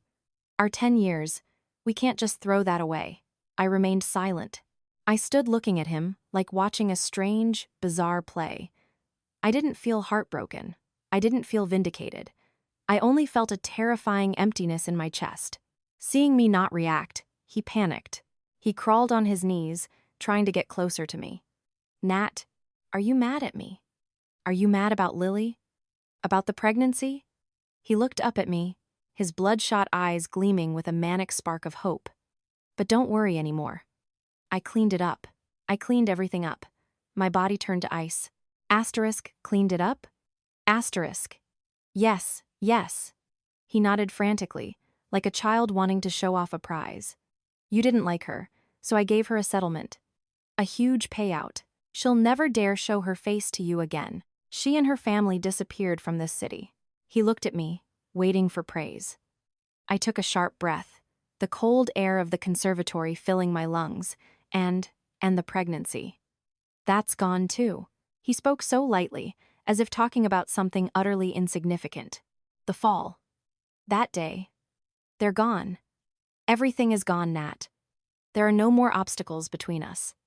My ears rang. He was talking about his legal wife and his unborn twin children. He used the word "times cleaned up times" as if throwing away broken toys, a pile of garbage. He thought that if he just washed his hands of them, if all obstacles vanished, I would happily accept him back. "See?"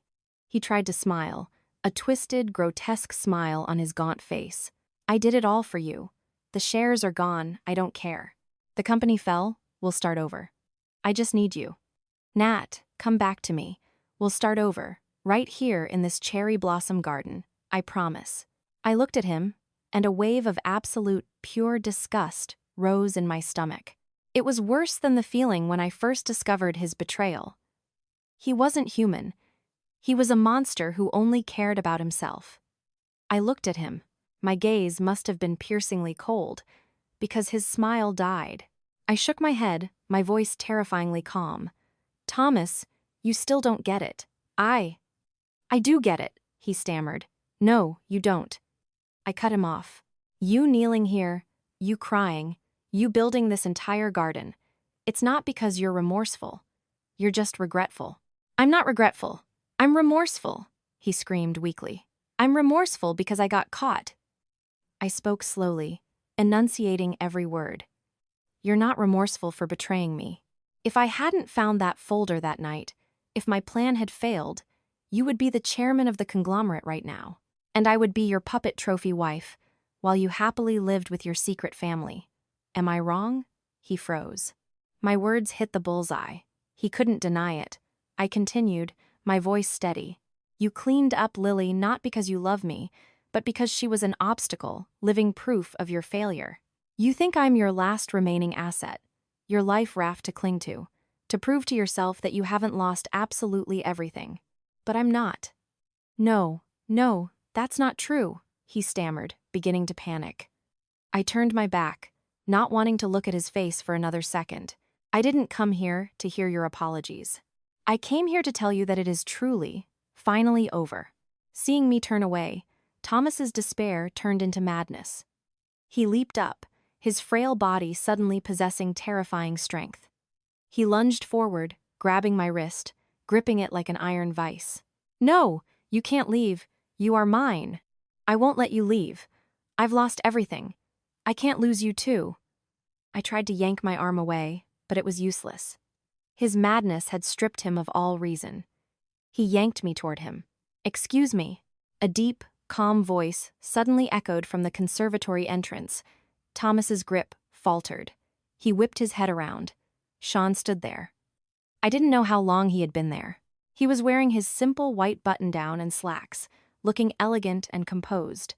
His presence in this chaotic scene looked like a painting from an entirely different world. He was the complete opposite of Thomas, who was gaunt and disheveled in his oversized coat. "Who the hell are you?" Thomas roared, though there was panic in his voice. Sean didn't get angry. He walked forward, his eyes calm but commanding. He gently but firmly pried Thomas's fingers off my wrist. One by one, "Please let go of her." Once my hand was free, Sean pulled me behind him, shielding me.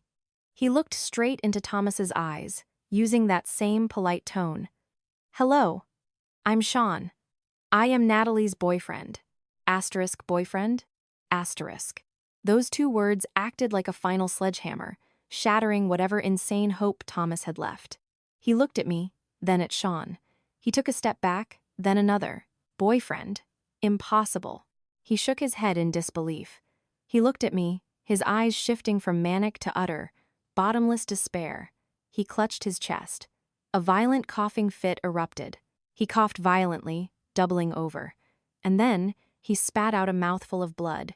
Dark red blood splattered onto the pristine white cherry blossom petals scattered at his feet. He collapsed, his eyes wide open, staring at me before he lost consciousness.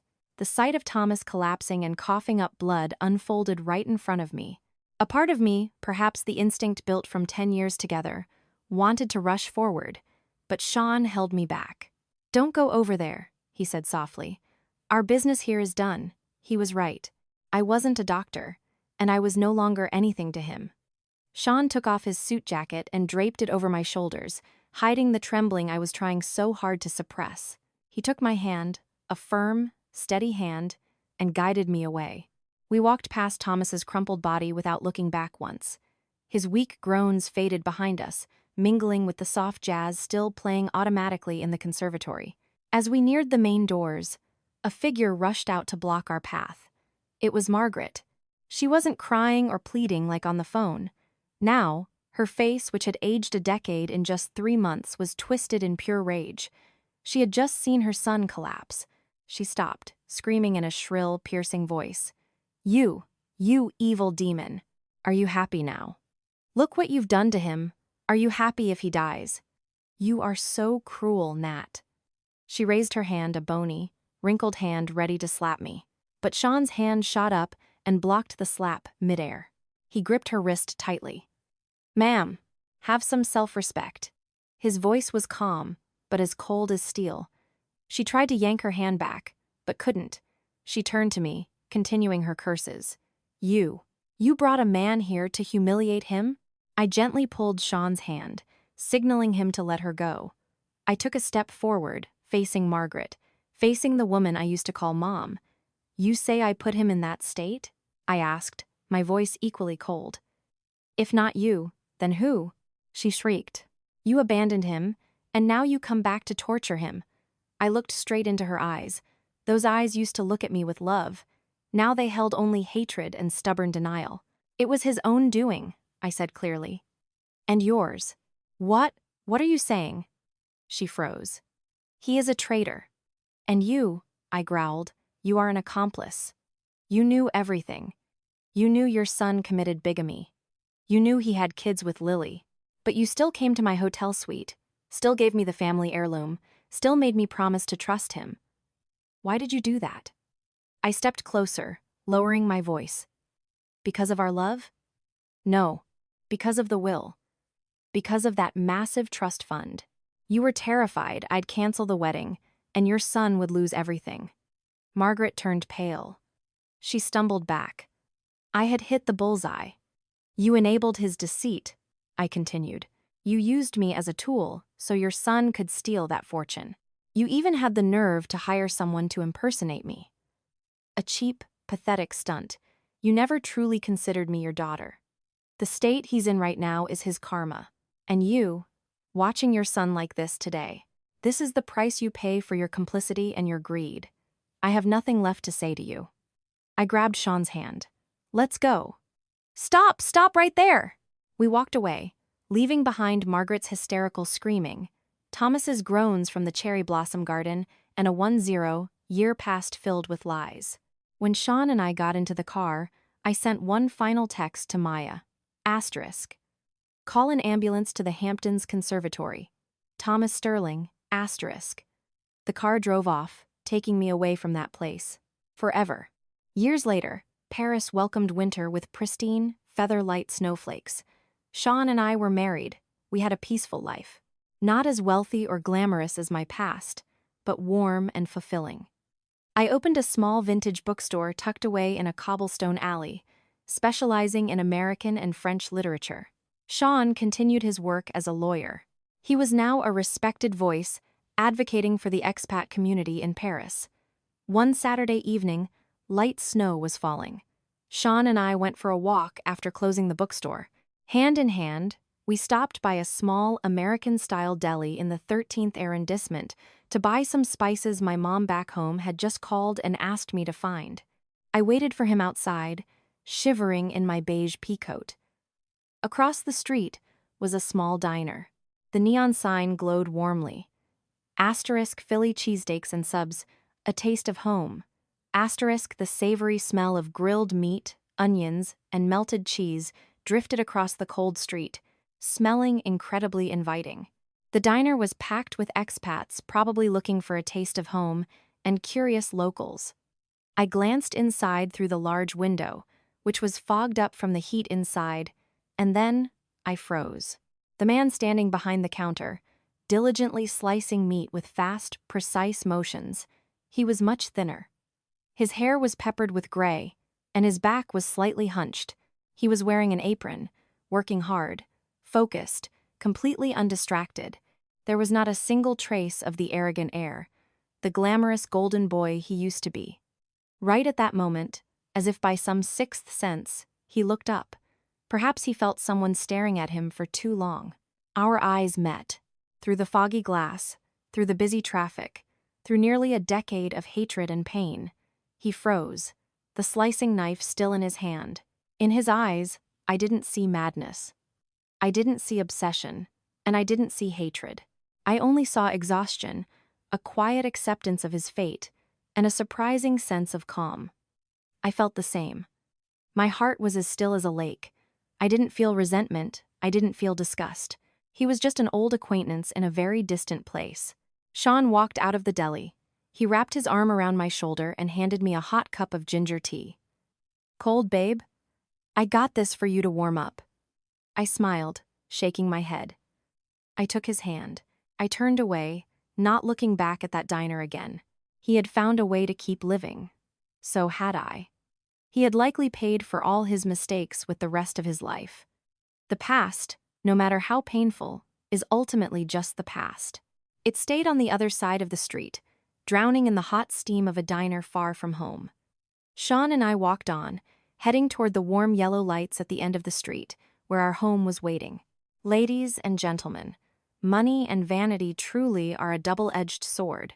When allowed to be controlled by greed and deceit, wealth and status can turn into unimaginable disaster. The law of karma never misses anyone. A woman can only truly take control of her life when she gains financial independence and finds the courage to let go of the past. The greatest revenge is not destroying the person who hurt you, but forgiving them. Forgiveness isn't because they deserve it, but because our own souls deserve peace. What do you think about this story? Please leave a comment, subscribe, turn on notifications. Thank you so much, and we will see you in the next story.